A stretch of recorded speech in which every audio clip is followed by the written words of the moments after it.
দর্শক, সুনামগঞ্জে আছেন আমাদের সহকর্মী ফুয়াদ মনি তালুকদার। তিনি জানাচ্ছেন সেখানকার সর্বশেষ পরিস্থিতি।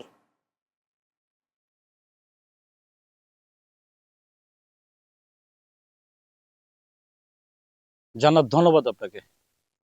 আমি এখন আছি সুনামগঞ্জ সদর উপজেলার দেঘারা হাওরে। এই হাওরের চিত্র একটু আপনাকে দেখানোর চেষ্টা করব।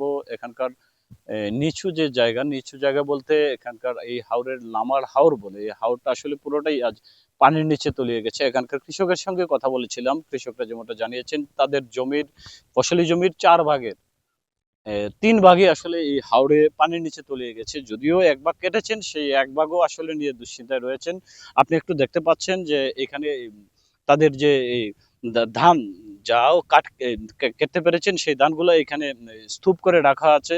বৈরী আবহাওয়ার কারণে ধান মাড়াই করতে পারছেন না এবং তাদের বাড়িতেও নিতে পারছেন না। এই ধান এখানে থাকায় এই ধানের এই চারা গজাচ্ছে।